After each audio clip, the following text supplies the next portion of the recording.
ก็ถึงช่วงเวลาของ Sony แล้วนะคะ ถ้าพร้อมแล้วนะคะ เดี๋ยวเชิญพี่ๆนะคะ จากทาง Sony นะคะขึ้นพรีเซนต์ได้เลยนะคะเรียนเชิญค่ะ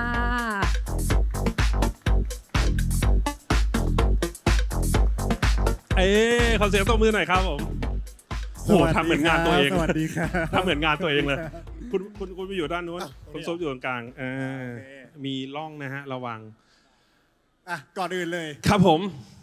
เราจะมีคำถามมาถามทุกคน คุณอย่าบอกนะเราจะแจกเลยเหรอ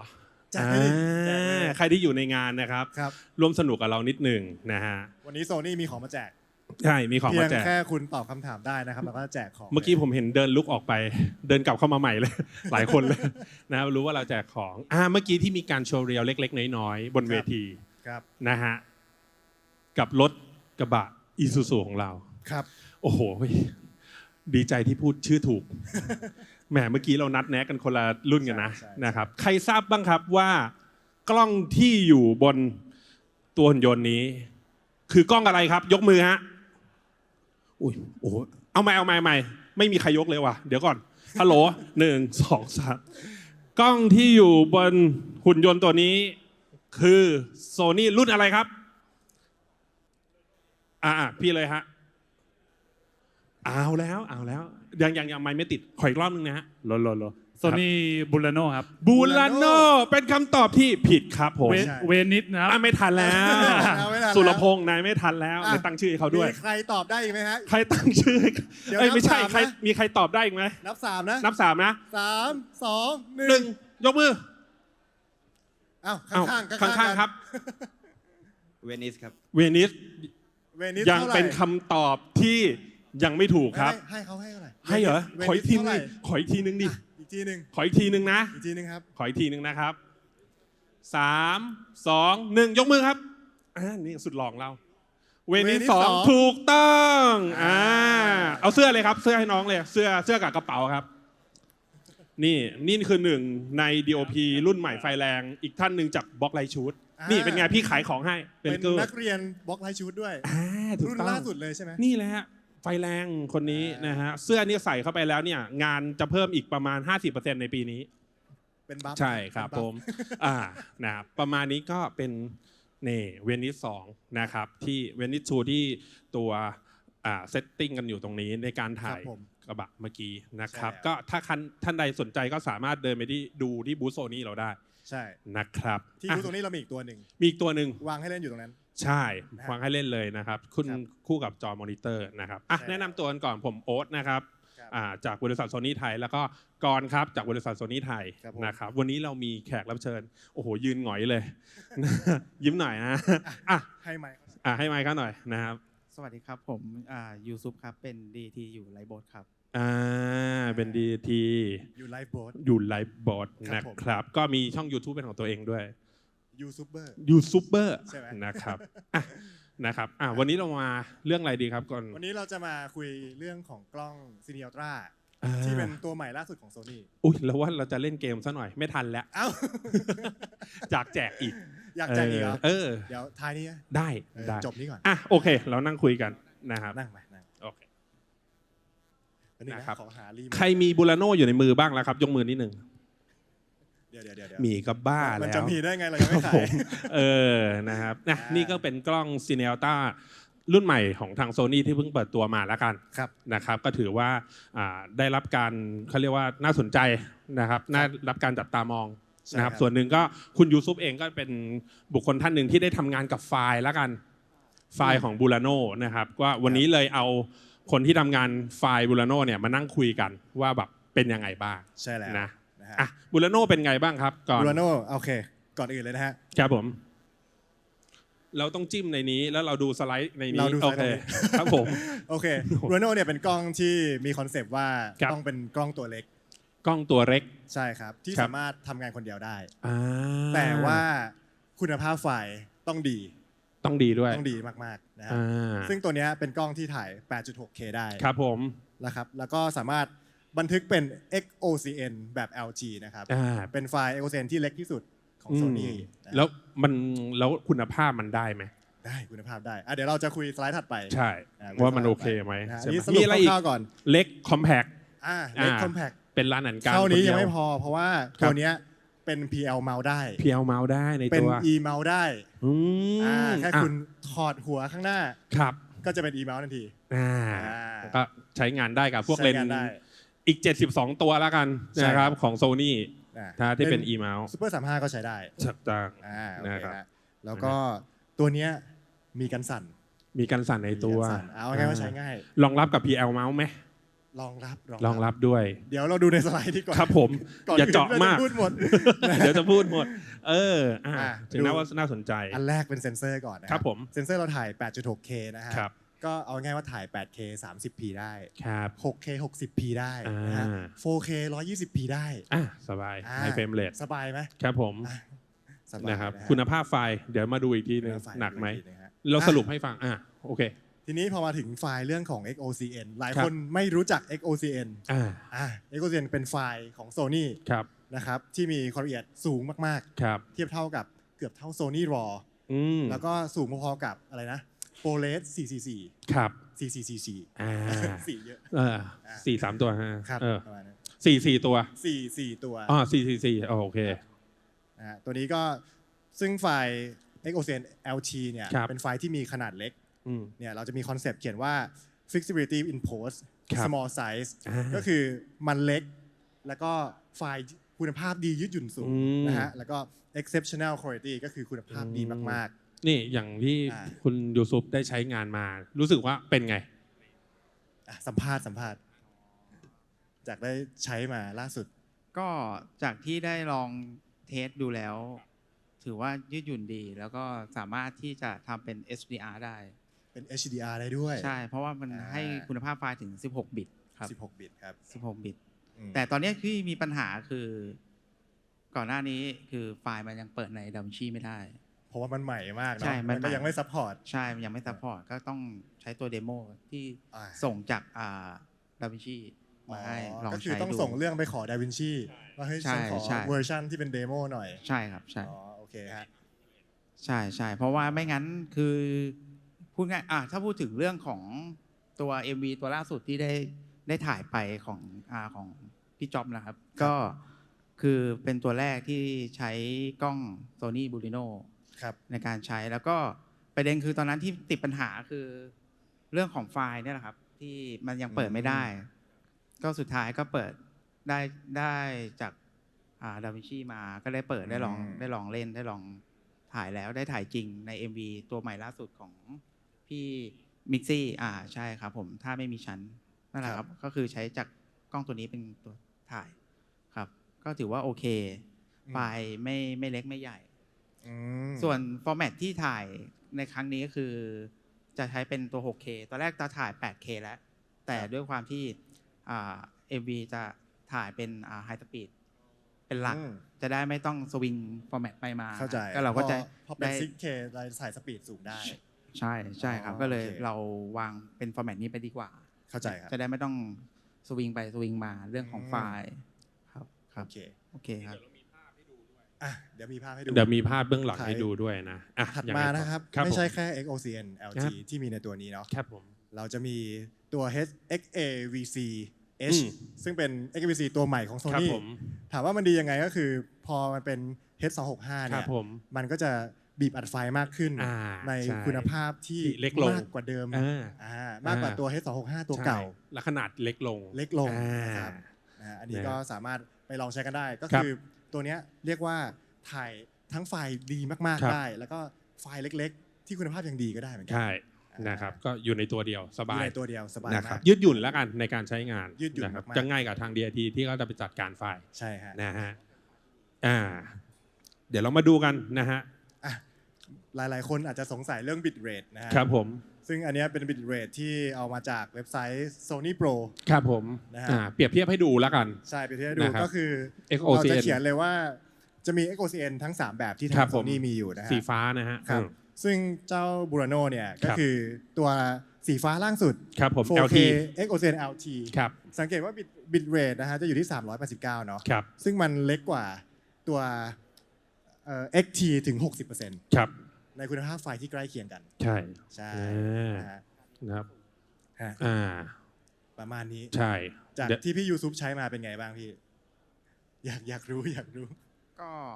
ตอนที่ใช้ถือว่าดีเลยครับ คือฝ่ายไม่เล็กไม่ใหญ่ ไม่เปลืองพื้นที่ครับ ไม่เปลือง ใช่ พื้นที่ ไม่เปลืองพื้นที่ อันนี้ก็ ถือ สำ ว่า คัญมากๆ โอเค นะครับ ครับ ไม่เปลืองพื้นที่ ครับ อ่าครับถัดไป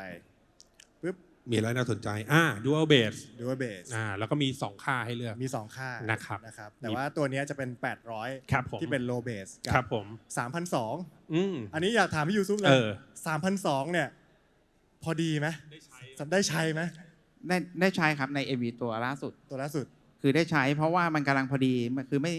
ปกติแล้วถ้าเป็น F9 เนี่ยคือจะเป็นอยู่ที่ 4,000 อ่า 4,000 นี้เหมือนต้องใส่ ND ใช่ครับ แล้ว 3,200 ก็ต้องใส่แต่ใส่น้อยกว่า ใส่น้อยกว่า อย่างถ้าเป็น F3 เนี่ยก็คือจะไป 12,800 เลย อ๋อ ก็จะไปไกลเลย ไปไกลแล้วก็ต้องใส่ ND ช่วย ไม่งั้นก็ถือว่าโอเคอยู่ครับ มันกำลังพอดีไม่ เป็น ไม่ เบส ไม่ ที่กำลังพอดี ใช่ 3,200 ไม่มากไม่สูงเกินไปครับ โอเคฮะ ถือว่าได้ใช้แหละ อ่า แล้วไง แล้วก็มีเรื่องของ Space Color ของเรา ใช่ นะค ค รั รั บบ นะ อย่าง ฮะ ที่พี่ซุปบอกมันตัวเนี้ยมัน เออ ไป HDR ได้ มันไป HDR ได้ ใช่ มัน exceed ถึง BT 2020 ใช่ ใช่ฮะ นะครับ ก็รองรับแล้วกันสำหรับคนที่ทำงานที่จริงจังจริงจังตรงนี้ ครับ นะครับลองดู ถัดไปมาเรื่องของเมาส์เมื่อกี้เราคุยกั ครั น บ นะฮะกล้อ เป็นหนึ่งตัวที่มี 2 เมาส์ เป็นหนึ่งตัวที่มีสองเมาส์ สบายหน่อย ไม่ต้องซื้ออะแดปเตอร์มา ใช่ ใส่ ไม่ต้อ นะ ง ครับ ซื้อ แล้วข้อดี เอาง่ายๆ อีกอย่างหนึ่ง ก็ คือ ได้ สำหรับคนที่ทำงานคนเดียวแล้วกัน หรือว่าเป็นกองเล็ก อืม คนที่จะขึ้นบูราโนบนโชเดอร์บาร์อะไรอย่างเงี้ย ใช่ สามารถใช้ออโต้โฟกัสกับเลนส์อีเมาส์โซนนี้ได้เผื่อมีบางคนใช้นะฮะเผื่อแล้วกันนะครับ มันต้องมีแหละ เพราะผมเห็นต่างประเทศเนี่ยมันเดินล่อนดุกดิกนะฮะ ใช่ เพราะว่าน่าจะต้องใช้ถือว่าเป็นเบนฟิตที่ตัวนี้มันให้มา ครับผม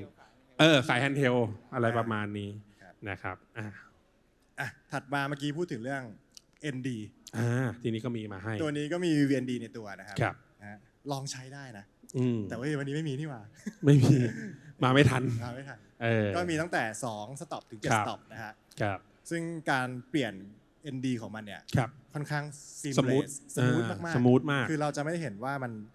ตัดม่าน ครับ คือมันจะค่อยๆมืด ค่ ครั อย บ ๆ สว่างนะครับ อันเนี้ยก็เหมาะสำหรับการดีไซน์ช็อต ครับ ใช่ อาจจะเป็นแบบว่าจาก outdoor เข้ามา indoor อ่า หรือว่า indoor ออก outdoor ครับ อะไรเงี้ยก็สะดวก สมูท smooth ใช่ นะครับ เนียนอยู่ ใช่ เราสามารถ นะครับ ตั้ง ใช่ ค่าได้ ครับผม อ่ะ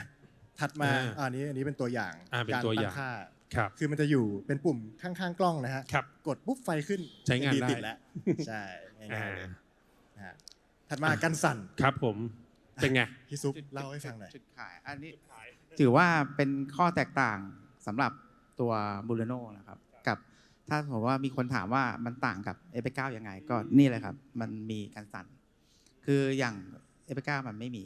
อย่างเวนิสก็ไม่มี ไม่มี นี่เป็นกล้องซีนี เป็น อัลตร้าตัวแรก ใช่ ที่มีกัน เป็น สั่น ตัวแรกที่มีกันสั่นถือว่าตอบโจทย์สำหรับหลายอย่าง แต่ว่าก็ยังมีคือถ้าปรับเป็นต้องอยู่ที่ในโหมดซูเปอร์35 ครับ นะครับอย่างที่เขาบอกไว้อยู่โอเค แต่ว่า ครับ ซึ่งมันดีมากเพราะว่าใช้กับ PL เมาส์ได้ ใช่ เออ คือโดยปกติแล้วเราจะเจอกับการเขาเรียกว่าอะไรนะสเตอร์เบลไลซ์หรืออะไรเงี้ยคือจะอยู่ในคอมแพคของเลนส์ของเขาอะไรเงี้ยคือต้องใช้โซนี่ถึงจะสเตอร์เบลไลซ์ได้ แต่อันนี้คือ PL ก็ใช้ได้ PL ก็ใช้ได้ ใช่ ซึ่งมันมีให้เลือก 3 โหมดนะ มี High Low แล้วก็ปิดใช่ไหม ถือว่า แล้ว ดี ก็ เล มี ยครับ Active Mode อีกก็คืออยากให้มีตัวจริง ใช่ ลองเล่น ใช่ นะ นี่คือข้อแตกต่างเลยครับ ที่บูดิโน ที่มี ทำมาใช่ที่มีมาครับ ถัดมาเรื่องไซส์อันเนี้ย อ่า เราเปรียบเทียบกับเวนิส2เวนิส2ที่เราเห็นนะก็คือตัวที่อยู่ข้างหน้าแล้วก็ ครับ ตัวที่อยู่ที่บูธนะฮะก็จะมีขนาดที่ใหญ่กว่า อืม ส่วนตัวเนี้ยบรูโนก็จะมีขนาดที่เล็กกว่า เล็กกว่า แล้วก็เบาก ว่า เบากว่าเยอะด้วยนะ เบากว่า เออ 1.1 โล ใช่ ครึ่ง กันโลนะฮะโลเกือบ2 โล ใช่1 โลครึ่ง นะฮะ ก็ทำให้ถือจับง่ายกว่า ครับ พกง่ายกว่า ใช่ ครับ ใช่นะฮะ นอกจากนั้นนะฮะก็ยังสามารถปรับได้หลายแบบ อ่า ดูจากตัวกล้องนะครับก็คือ ครับ มันแล้วแต่สไตล์ของการเซตอัพกล้องเลยนะฮะ ขึ้นอยู่กับจะใช้งานยังไง ใช่ การใช้งานรูปแบบจะเป็นหน้าจอจะพลิกจะใช้วิวไฟเดอร์อะไรก็ได้แล้วแต่ ใช่ครับ นะครับยืดหยุ่นในการใช้งานมากขึ้น ครับอ่ะพัดลม ความร้อนมีผลต่อกล้องพวกนี้แหละ ต้องมีอยู่แล้วใช่ ใช่ มีผลนะฮะ ระยะยาวนี่ธรรมดาก็สบายละ อืม นะครับมีตัวแฟนคูลเลอร์ให้ เท่าที่พี่ซุปใช้มามีฮีทบ้างไหมฮะ ยังไม่มีครับ ยังไม่เจอ ตนนั้นยังไม่เจอครับ ปกติอยู่ แสดงว่ามันได้ผล เพราะว่า เปิดมาพัดลมแรงมากเลยตอนแรก ใช่ ตกใจ เพราะว่าตัว MV ตัวล่าสุดเนี่ยคือจะถ่ายด้วย 50 เฟรมตลอดเลย คือจะเป็นเบส50 เลย เท่า แบ กับบ ค ว่า วามร้อนจะสูงตลอด ใช่ความร้อนต้องสูงตลอดครับ ก็ยังใช้ได้อ่ะ อ่า ถัดมาเรื่องความแข็งแกร่งบ้าง แมก ตั นี ว เซีย นี้ ม ก็ บล็อกมีอยู่ในตัวกล้อง ตามสไตล์ครับ แข็งแรง Sony แข็ง ใช่ แกร่งนะ เมกนี ฮะ เซียมไว้ก่อน ใช่ นะฮะก็ถือว่าเป็นพื้นฐานแล้วกันนะครับที่ ครับ อยู่ในกล้องโซนี่ในหลาย ๆ รุ่น ครับผม นะครับ ถัดมาอีกตัว การ์ นี้ ด ก็ อ่า เรื่องการ์ดก็สำคัญ ครับ นะครับ ตัวนี้จะมี VPG 400 ครับ Certified นะฮะ ครับ ก็ ผม รองรับว่า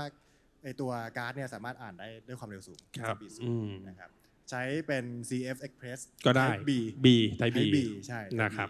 นะฮะ นี่ก็เป็นอีกทางเลือกหนึ่ง ใช้การ์ดโซนี่ก็ได้เนาะ ใช้การ์ดโซนี่ก็ได้ าร์ซับนะครับแข็งแกร่งนะครับ ผม ครับ นะฮะ อ่ะ อ่ะ ถัด มีการเปรียบเทียบนิดหน่อย เปรียบเทียบ นะครับเพราะว่าบางเฮาส์อาจจะดูในเรื่องของการใช้งานคู่กับเวนิสสอง ใช่แล้ว มันแตกต่างกันยังไงบ้าง ก็จะมีสิ่ง นะครับ ที่เวนิส2ทำไม่ ครับ ได้อยู่ ใช่ นะฮะไม่ได้บอกว่าเวนิส2มันด้อยกว่านะ มันด้อยกว่า มันดีกัน แต่ว่ คนละอย่าง มันแค่เป็นสิ่งที่เรา เอ เพิ่ม อ ไป น้องตัวเล็กเนี่ย ใช่ บูราโนจริงๆก็มาเป็นตัวรองแล้วกัน ใช่ ที่แบบว่าสามารถที่จะมาเลือกใช้งานได้ ใช่ อ่ะ ครับ แน่นอนน่ะมีออโต้โฟกัสละหนึ่ง อ่า ตัวหนึ่งนะครับ ก็คือตัวเนี้ยเหมือนกล้อง Sony Alpha ทั่วไป ครับ แต่ว่า Cinema Line ตัวเล็กใช่ไหม ใช่ ที่เราใส่เลนส์ E mouse ปุ๊บเราสามารถจิ้มโฟกัสผ่านจอได้เลย ถูกต้อง อันนี้ก็อาจจะเหมาะสำหรับการทำงานอัดคนเดียวหรือ คน กล้องเล็ก ครับผมกล่องเล็ก กล้อง ๆ เล็ก นะฮะ ต้องใช้เลนส์ E mouse นะ ใช่ แล้วก็มีพวกกันสั้นนะครับ กันสั้น optical steady shot มีเรื่องของ distortion ต่างๆนะครับ ก็ breathing compensation breathing ด้วยนะฮะลดการ breathing ของเลนส์ ครับผม ซึ่งตัวนี้จะครอปนิดนึง นิดนึง แต่มันก็จะสวยขึ้นเนาะ ใช่ พี่ แต่อาจจะต้อง เคยใช้ไหม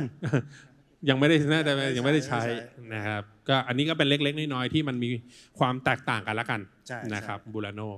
นะครับอ่ะ อัน นี้การใช้งาน การใช้งาน เราแบ่งเซกเมนต์ของตัวบูราโนกับเวนิสอย่างชัดเจน อืม นะครับอ่ะถ้าเป็นเวนิส2นี่ยังไงครับก่อน เวที่สองก็จริง High ๆพวกงานไฮบั d เจ็ต ไฮบั d เจ็ตไปเลย High budget นี่ไงอย่างนี้ แบบนี้ผม แบบ แนะ นี้ นำเวนิสสองนะ ใช่ แต่ไม่ใช่ว่าใช้บรูโนไม่ได้นะ เออ ก็ใช้ได้เหมือนกัน อย่างนี้ต้องเวนิส2 ใช่ ครับ เพราะว่าเวนิส2สามารถอัดเป็น XOCN แบบ XT ได้ ใช่ ซึ่ง ไฟใหญ่เลย สูงกว่า ครับผม ใช่ฮะ แต่พ ไฮ อ บัด เป็น เจ็ต บรูโนเนี่ยมันก็เป็นแบบพวก mid budget ครับผม ก็สามารถจริง ๆ เขาเขียนว่า one person operation ได้นะ ใครจะใช้คนเดียว ก็อาจจะมีแหละนะ อาจจะมี เออ ก นะ ล้อง ค ก็ รับ ค่อนข้างครอบคลุม ครับผมนะครับอ่ะสารคดีใช่ พวกสารคดีเดินลุยคนเดียวอะไรอย่างเงี้ย ใช่ครับ นะครับนะครับกล้องตัวเล็กพกพาสะดวก ถัด นะค มา รับ อันนี้อาจจะเล็กนิดนึงนะครับ คร่าวๆแล้วกันนะครับ ให้ดู นี่ก็คือ คร่าว ในส่วนของตัวrecord format แล้วกัน ครับ ว่ามันมีทำอะไรได้บ้างนะครับกับไฟล์คุณภาพแบบไหน อืม เนาะตรงนี้จริง ๆ แล้วก็มีเปิดอยู่ในตัวเว็บไซต์ Sony ทั่วไป ใช่แต่ สามารถที่จะไปดูได้ ตารางนี้คือสรุปไป มันสรุป จะ ส ดู รุป ง่ายกว่าในเว็บไซต์ Sony ครับผม นะครับเผื่อใครอยากรู้ว่า Bruno สามารถถ่ายความละเอียดเท่าไหร่ได้บ้างและ ครับ เฟรมเร ผ ท ม เท่าไหร่ได้บ้าง ครับผม นะฮะ นะอ่ะ อันนี้ก็อยากถามพี่ยูซุปเนาะ ครับผม ว่าในตารางเนี้ยพี่ยูซุปเคยใช้อันไหนมาแล้วอันไหนบ้างแล้ว เช่นแบบ 8K 8K ยังไม่ได้ลองใช้ครับ ใช้เป็นตัว 6K ครับผม 6K 4K ครับ ที่เป็น 17:9 ครับ อืม ใช่ครับ จริงๆมันแอบมีอันใหม่นะ มันจะมี full frame crop เห็นไหม full frame crop นี่น่าจะเป็นตัวใหม่ที่ Bruno มีไม่เหมือนกับ Venice เพราะ Venice ไม่มี full frame crop อาจจะได้เฟรมเรทที่เยอะกว่า รอ ใช่ รอต่อคิว เดี๋ยวเอาไปเทส อยากเทส อยากเทส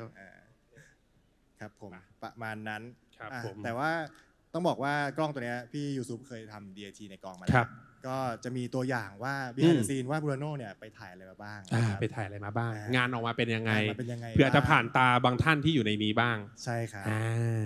เดี๋ยว อ่ะ มี มา เดี๋ยวให้พี่ยูซุปอธิบาย ได้ จะมีคลิปให้ดู 3 คลิป โอเค นะฮะ สั้นๆเลย สั้นๆ behind the scene นะฮะ เราอยากปิดไฟไหม ก็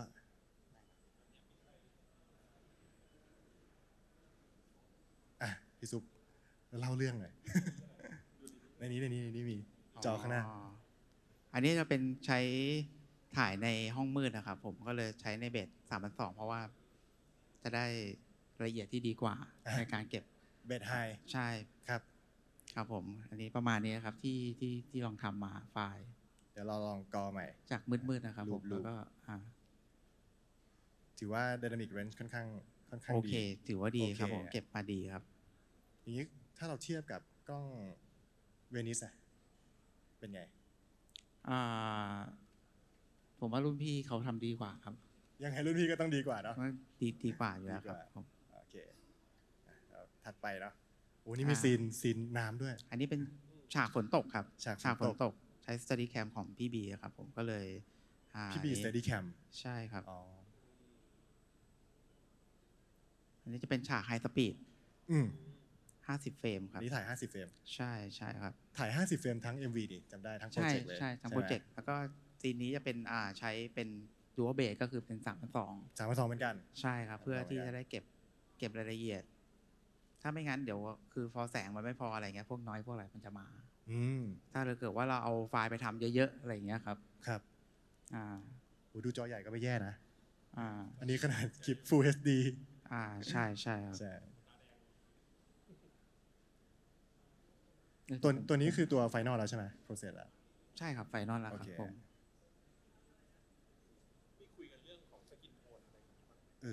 สกินโทนเป็นยังไงกล้องตัวนี้ ไม่แพ้ครับ พอๆ คล้ายๆกันเนาะ คล้ ตามสไตล์ ายๆกัน Sony ครับผมใช่ครับ อ่า ไม่ต่างกัน เดี๋ยวก็ใหม่มีอีกซีนหนึ่ง อันนี้จะเป็นซีนตอนเช้าเปิดเรื่องฟ้าเลย ใช่นี่ก็เก็บเห็นว่าเก็บท้องฟ้าเก็บอะไรมาดี ในการใช้นี่เห็นเมฆท้องฟ้า ถือว่าเก็บทำเป็น SDR ได้ครับ ถือว่าเก็บรายละเอียดได้ดีมา ใช่ ก เก็บ Dynamic Range โอเค ประมาณนี้ตัวอย่าง ข่าวจริงๆ แล้วเราก็ไปดูมิวสิกวิดีโอนี้ได้ใน YouTube แหละนะครับ B Mixi นะครับ ชื่อเพลงอะไรนะฮะ ถ้าไม่มีฉัน อย่าลืมฉันแล้ว ถ้าไม่มีฉัน ถ้า นะ ไม่มีฉันนะครับ เกือบบอกชื่อเพลงผิดนะฮะ ไปดูกันได้นะครับ ถ่ายโดย พี่จ๊อบ นะ พี่จ๊อบอยู่ในงาน มี หาไม่เจอ มี DOP เราอยู่ในงานด้วยนะครับ DOP อยู่ในงาน ไงก็ ด้วยนะ เดี๋ยวถ้าสนใจเรื่องของการทำอะไรพวกนี้ก็สามารถมาคุยที่บูธโซนี่ได้นะ ใช่ครับ ถ้าใครมีคำถามเกี่ยวกับบูราโน ครับผม หรือเวนิสนะฮะหรือว่าซีนีอัลตร้าหรือซีนีมาลายตัวอื่น ใช่ครับ ไปหาที่บูธได้ อยู่กัน 2 วัน อยู่ตล เต็ อ ม ด ๆ พี่ซุปก็อยู่เหมือนกัน นะ อ่า พรุ่งนี้ก็อยู่นะครับ ครับ ก็สามารถมาพูดคุยกันได้อ่ะ อ่ะ สุดท้ายละนะครับ ก็เล่นนิดๆหน่อยๆ ก่อนกลับ ไม่อยาก สุดท้ายแล้ว ของขญกบบ้น เรายังมีของแจกอยู่นะฮะ เราอยากแจกของให้หมดนะครับ ใครอยากได้ครับ ยกมือฮะ ใครอยากได้เสื้อเราบ้างครับ ครั้งห อ้าวคนนั้นยกครับ อได้อี พี่ แล้ว ส่งให้เลยครับ คนนั้นเลยฮะ ที่ยกมือเมื่อกี้ นั่นแหละฮะ พี่โอ๊ต นั่นแหละเห็นไหมง่ายไหมคนแรก คำถามของเราที่เตรียมไว้คืออะไรฮะ อะไรอ่ะ อ๋อ นิดนึงมาแบบโซนี่อาจจะต้องเล่นมุกนี้นิดนึง อ่า นะครับ นะฮะพี่ สินค้าแรกที่โซนี่ทำขายครับ สินค้าแรกที่โซนี่ทำขาย คืออะไรครับ นับ 3 มีใครทราบบ้าง เตรียมยกมือนะฮะ 3 2 1 ยกมือครับอ้าวคนนั้นเสื้อดำครับ เอาให้ถูกนะ เอาให้ถูกนะ สินค้าแรกครับ สินค้าแรกครับ คืออะไรครับ พี่ซุปก็ไม่รู้เหมือนกันนะ ขอไมค์หน่อยฮะ ของโซนี่เลยใช่ไหมครั ใช่ ของ ค โซ รับ นี่เลยครับ เครื่องเสียงครับผม ไม่ใช่ ไม่ใช่ ครับ อ่า เอาล่ะพี่คนนั้นยกแล้วฮะ พี่ใส่แว่นนะฮะหม้อหุงข้าว หม้อหุงข้าว ถูกไหม ถูกต้องครับผมหม้อหุงข้าว